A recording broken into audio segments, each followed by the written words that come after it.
السلام عليك يا رسول الله السلام السلام علیکم ورحمۃ اللہ وبرکاتہ۔ ناظرین، آج کے ویڈیو کا ہماری جو ٹاپک ہے، جو سبجیکٹ ہے، وہ ہے ضد اور بدگمانی۔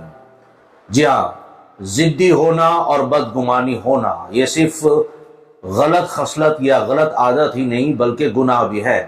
سب سے پہلے آئے جانتے ہیں اسلام کی روشنی میں نبی کریم صلی اللہ علیہ وسلم کے فرمان کے مطابق ہمیں ضد اور بدگمانی کے لیے کیا حکم فرمایا ہے۔ سب سے پہلے میں آپ کے سامنے پیش کرنے جا رہا ہوں ضد کے مسائل۔ اپنی کسی بات میں اس طرح اڑ جانا کہ کوئی لاکھ سمجھائے مگر کسی کی بات اور سفارش قبول نہ کرے، یعنی اپنی بات پر ایسے اڑ جائیں کہ لوگ سمجھاتے ہیں مگر پھر بھی ہم نہ سمجھے، اٹل رہے، اڑے رہے، اس کو ضد کہتے ہیں یا ضدی کہتے ہیں۔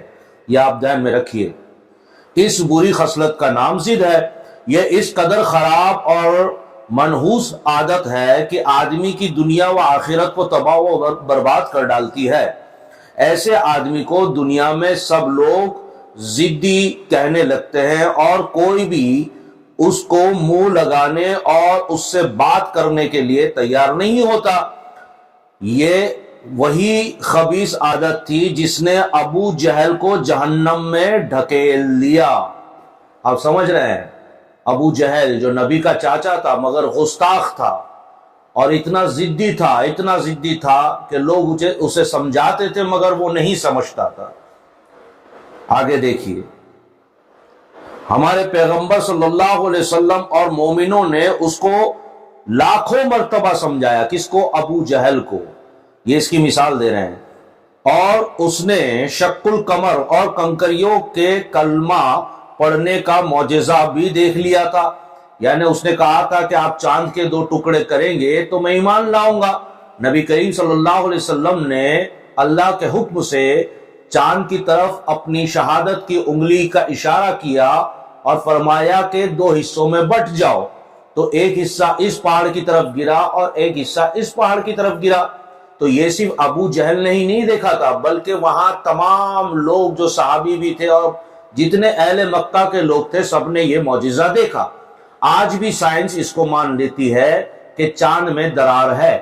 اسی طرح دوسرا معجزہ، ابو جہل نے کہا کہ میرے ہاتھ میں کیا ہے؟ اس نے کچھ کنکریاں لے رکھی تھی مٹھی میں اور کہا بتاؤ آپ اگر اللہ کے سچے رسول ہیں تو میرے ہاتھ میں کیا ہے یہ بتائیے۔ حضور صلی اللہ علیہ وسلم نے فرمایا اے ابو جہل تیرے ہاتھ میں کیا ہے یہ میں بتاؤں یا جو تیرے ہاتھ میں ہے وہ خود ہی بتائے؟ اتنا کہنا تھا تو اس کے ہاتھ میں جو کنکریاں تھی وہ کلمہ پڑھنے لگی، یعنی چاند کے 2 ٹکڑے اور کنکریوں کا کلمہ پڑھنا۔ یہ معجزہ دیکھنے کے بعد بھی وہ ایمان نہیں لایا کیونکہ وہ ضدی تھا۔ دیکھیں کتنا بڑا نقصان وہ کر بیٹھا کہ شق القمر اور کنکریوں کے کلمہ پڑھنے کا معجزہ بھی دیکھ لیا اس نے مگر پھر بھی اپنی ضد پر اڑا رہا اور ایمان نہیں لایا۔ قرآن و حدیث میں یہ حکم ہے کہ ہر مسلمان مرد و عورت پر لازم ہے کہ اپنے بزرگوں اور مخلص دوستوں کا مشورہ ضرور مان لیں۔ اپنے خاص دوست اور اپنے بڑے بزرگ جو ہیں ان کا مشورہ ضرور مان لیں اور مسلمانوں کی جائز سفارش کو قبول کر کے اپنی رائے اور اپنی بات کو چھوڑ دیں۔ ہم ضد پر ہیں، ہمارے بڑے بوڑھے یا ہمارے دوست اور مسلمان بھائی اگر ہمیں سمجھاتے ہیں تو ہمیں اپنی ضد چھوڑ دینی چاہیے، یہ کہہ رہے ہیں۔ اور حق ظاہر ہو جانے کے بعد ہرگز اپنی رائے اور اپنی بات پر ضد کر کے اڑے نہ رہے۔ اگر حق ظاہر ہو جاتا ہے کہ سامنے والا غلط ہے یا ہم خود غلط ہیں، یہ ظاہر ہو جائے پھر بھی اڑ کے نہ کھڑا رہا کرے، اس کا نام ضد ہے، یہ گناہ ہے۔ بہت سے آدمی خاص طور سے عورتیں اس بری عادت میں مبتلا ہیں۔ خدا کے لیے ان سب کو چاہیے کہ اس بری عادت کو چھوڑ دو ورنہ جہاں کی سعادتوں سے سرفراز نہ ہو پاؤ گے۔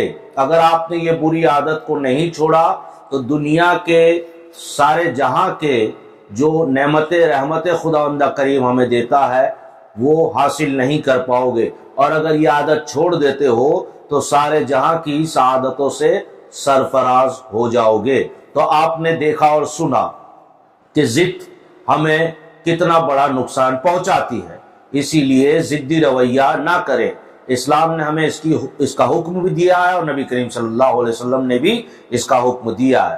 اب دوسری اپنی بات پر آتا ہوں۔ بدگمانی، بدگمانی کا مطلب آپ سمجھتے ہیں۔ بدگمانی کا مطلب یہ ہوتا ہے کہ ہمیں کسی کو دیکھ کر ہمیں لگتا ہے کہ یہ ہمارے خلاف ہے۔ یہ صرف لگتا ہے، ہمارے دماغ میں یہ چلتا رہتا ہے، ڈاؤٹ جس کو کہتے ہیں، بدگمانی جس کو کہتے ہیں۔ اس کے بارے میں اسلام ہمیں کیا سبق دیتا ہے، آئے سماعت فرمائیے۔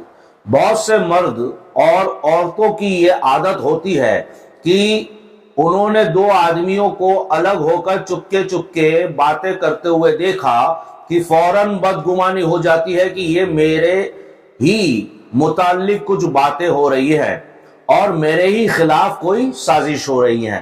اگر عورتوں نے کسی دو مرد کو دیکھا یا مرد نے کسی دو عورتوں کو دیکھا کہ وہ دور کھڑی رہی باتیں کر رہی ہیں یا کر رہا ہے، تو دیکھنے والے کو یہ گمان ہو جاتا ہے کہ وہ میرے لیے ہی بات کر رہے ہیں یا میری ہی بات کر رہے ہیں۔ اس کو بدگمانی کہتے ہیں۔ اسی طرح عورتوں کے بھی، اگر عورتیں اپنے شوہروں کو اچھا لباس پہن کر کہیں جاتے ہوئے دیکھتی ہیں یا شوہروں کو کسی عورت کے بارے میں کچھ کہتے ہوئے سن لیتی ہیں، تو ان کا فوراً اپنے شوہروں کے بارے میں یہ بدگمانی ہو جاتی ہے کہ ضرور میرے شوہر کا فلانی عورت سے کچھ ساج باج ہے۔ یعنی یہ عورتوں میں بھی خصلت پائی جاتی ہے کہ اگر اپنا شوہر، ان کا شوہر جو ہے اگر اچھے کپڑے پہن کر کہیں چلے جائے تو بدگمانی ہوتی ہے۔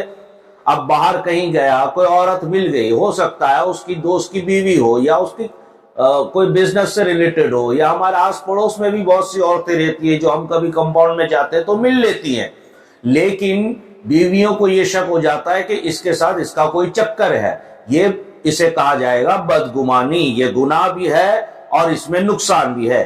اسی طرح شوہروں کا حال ہے کہ اگر ان کی بیویاں میکے میں زیادہ ٹھہر گئی یا میکے کے رشتہ داروں سے بات یا ان کی خاطر مدارت کرنے لگی، تو شوہروں کو یہ بدگمانی ہو جاتی ہے کہ میری بیوی فلاں فلاں مرد سے محبت کرتی ہے۔ یہ مردوں میں بھی خصلتیں ہیں۔ اگر ان کی بیوی میکے گئی ہے اور وہاں زیادہ رک گئی تو مردوں کو یہ شک ہو جاتا ہے، وہم ہو جاتا ہے، بدگمانی ہو جاتی ہے کہ میری بیوی کا وہاں کسی کے ساتھ کوئی چکر ہے، کہیں کوئی بات تو نہیں ہے، ایسے دماغ میں آ جاتا ہے۔ بس اسی بدگمانی میں طرح طرح کی جستجو اور ٹو لگانے کی فکر میں مبتلا ہو کر دن رات دماغ میں علم غلم قسم کے خیالات کی کھچڑی پکانے لگتے ہیں، اور کبھی کبھی رائے کا پہاڑ اور فانس کا باعث بنا ڈالتے ہیں۔ ہم ڈسٹرب ہو جاتے ہیں، ہم بے چین ہو جاتے ہیں اس عادت کی وجہ سے۔ اسی لیے پیارے بہنوں اور بھائیوں، یاد رکھو کہ بدگمانی کی یہ عادت بہت بری بلا ہے اور بہت بڑا گناہ ہے۔ قرآن مجید میں اللہ تبارک و تعالیٰ نے ارشاد فرمایا کہ ان بعد الظن اثم، یعنی بعض گمان گناہ ہے۔ کچھ گمان ایسے ہوتے جو ہمارے دماغ میں آتے ہیں، لیکن بعض گناہ، کچھ گمان ایسے ہوتے ہیں جس کا دماغ میں لانا اور گمان کرنا گناہ ہے۔ جیسے میں نے یہ ابھی بتایا، یہ گمان ہے۔ آپ سمجھ گئے میری بات؟ یہ گمان ہے۔ لہٰذا جب تک کھلی ہوئی دلیل سے تم کو کسی بات کا یقین نہ ہو جائے، ہرگز ہرگز محض بے بنیادی گمانوں سے کوئی رائے قائم نہ کر لیا کرو۔ یعنی جب تک اس کا پورا پروف اور یقین نہ مل جائے، سامنے والے پر شک اور گمان یا اس کو لے کر اپنے دماغ میں ایک رائے مت قائم کر لو کہ یہ برا آدمی ہے، یہ خراب آدمی ہے۔ ایسا نہ کرو۔ جب تک کہ ہمیں اس کا ٹھوس یقین نہ ہو جائے، ہمیں اس کے لیے رائے قائم نہیں کرنی چاہیے۔ اسلام نے ہمیں یہ سبق دیا۔ اور اللہ تبارک و تعالیٰ نے بھی قرآن مجید میں ہمیں اس کا حکم دیا ہے۔ تو جب تک ہم تفسیس نہ کر لیں، بدگمانی میں مبتلا نہ ہوا کریں۔ اللہ تبارک و تعالی ہمیں ضد اور بدگمانی سے محفوظ فرمائے۔ ویڈیو اچھا لگا ہے تو کامنٹ میں بھی ضرور کہیے گا اور سبسکرائب بھی کیجئے گا، لائک اور شیئر بٹن بھی دبا دیجئے گا۔ السلام علیکم ورحمۃ اللہ وبرکاتہ۔